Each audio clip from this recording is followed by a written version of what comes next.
हम पेशावर, सिंध या जहाँ पे भी गए हैं तो जनाब मोहतरम सरदार अब्दुल राज़िक साहब जो कि president Rawalpindi high court bar association के हैं, वो वहाँ पे मौजूद थे। उन्होंने हर जगह पे वकला का साथ दिया और रूल ऑफ लॉ की बात की।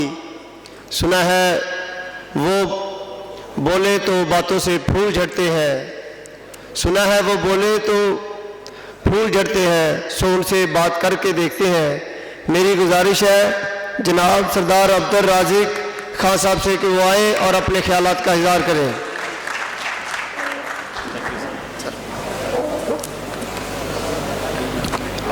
अल्हम्दुलिल्लाह रब्बिल आलमीन वस्सलातु वस्सलामु अला खातिमुन नबिय्यीन।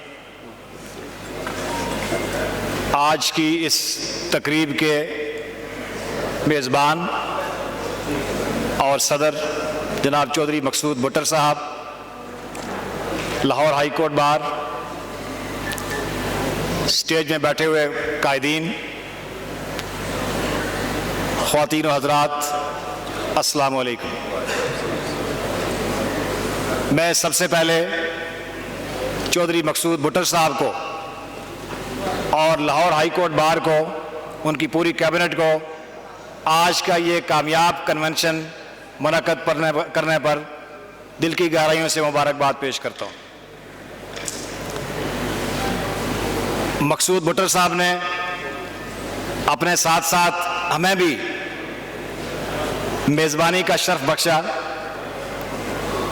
और ऐसा मेज़बान बनने का तो बहुत दिल करता है और अल्लाह आप सबको बनाए कि जिसमें ना आपका हिंग लगे ना फटकड़ी और आप मेज़बान बन जाए। ये भुट्टर साहब की मोहब्बत है कि इन्होंने लाहौर हाई कोर्ट की चारों जो बार्स हैं उनको होस्ट बनाया। मैं समझता हूं कि भुट्टर साहब न सिर्फ लाहौर हाई कोर्ट बार के सदर हैं, बल्कि मेरी तजवीज़ है कि ये हम सारे सदरों के सदर हैं और इनको हम सदर डिक्लेयर करते हैं। ये माशाल्लाह आप सबको मुबारक हो कि इतने वाइब्रेंट और जानदार प्रेसिडेंट लाहौर हाई कोर्ट को मिले, लाहौर हाई कोर्ट बार को। जहाँ तक ताल्लुक है आज के इस इज्तिमा का और आज के सब्जेक्ट का, मैं समझता हूँ कि ये इज्तिमा दुरुस्त कहा सेक्रेटरी साहब ने कि ना किसी इदारे के ख़िलाफ़ है, ना ये किसी इंडिविजुअल के हक़ में है, ना इसका सुप्रीम कोर्ट बार के इलेक्शन से कोई ताल्लुक है। ये इज्तिमा खालिस्तन आइन और कानून की बालादस्ती के लिए है। ये इज्तिमा अदलिया की आज़ादी और अदलिया की मजबूती के लिए है और ये इज्तिमा वकला की फलाह बहबूद के लिए है। और आज का ये इज्तिमा निज़ाम अदल व इंसाफ में बेहतरी लाने की एक काविश है।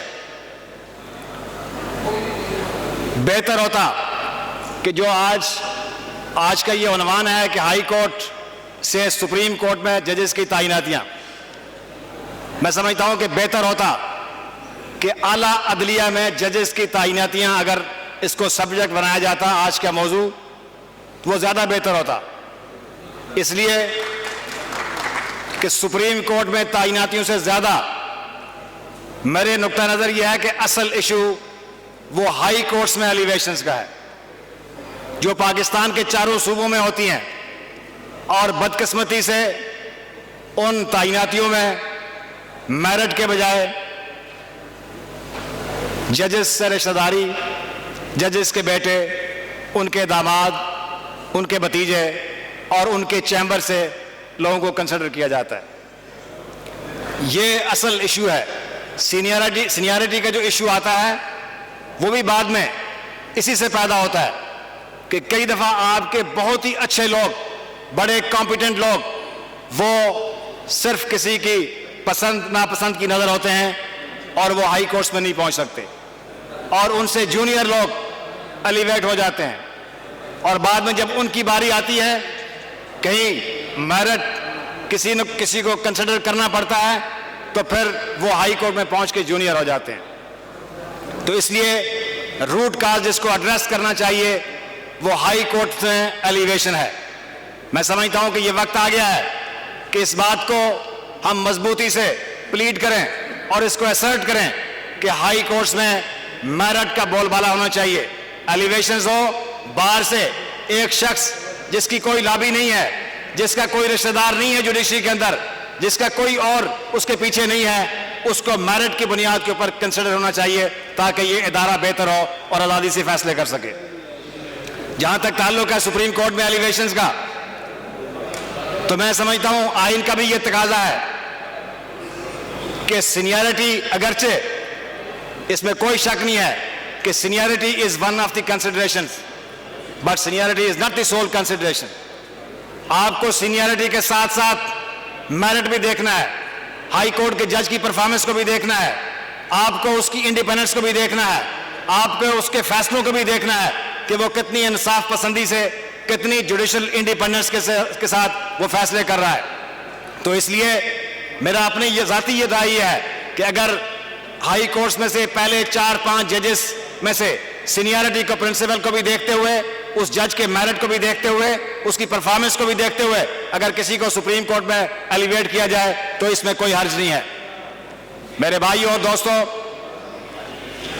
आज वक्त आ गया है कि हम, चूंकि एक बहुत ही डिग्निफाइड प्रोफेशन से हमारा ताल्लुक है, हम एक ग्रेसफुल प्रोफेशन से ताल्लुक रखते हैं, हमने अपने हाउस को भी इन ऑर्डर करना है, हमने अपने अंदर जो काली बेड़े हैं उनको निकाल के बाहर करना है जो इस प्रोफेशन की बदनामी का बायस बनते हैं।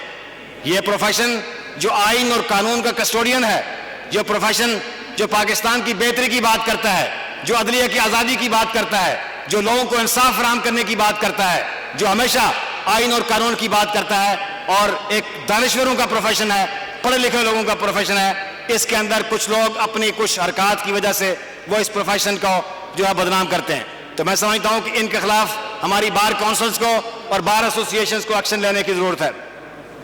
मेरे भाइयों और दोस्तों, मैं लंबी बात नहीं करना चाहता, लेकिन मैं समझता हूं कि हम सबको मिलके अपने नौजवान लॉयर्स के लिए, वकला की बेहतरी के लिए भी कोई प्लान जो है वो चाक आउट करना चाहिए।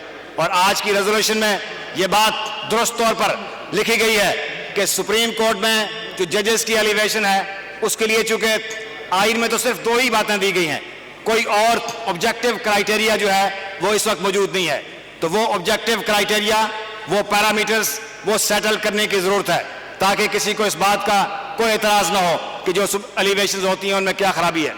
मेरे भाइयों और दोस्तों, मैं आप सबका दिल की गहराइयों से शुक्रिया अदा करता हूं और आपको इस अज़म के साथ आपके साथ मिलके इजाजत चाहूंगा कि काले कोर्ट की हुर्मत पे अब सब वकला यकजान हुए, काले कोर्ट की हुर्मत पे अब सब वकला यकजान हुए, पाकिस्तान के इश्क में देखो खुद भी पाकिस्तान हुए। सच का अलम उठाने वालों, सच का अलम उठाने वालों, आंच ना इस पर अब आए, इसको झुकने मत देना तुम, हाथ कटे या सर जाए।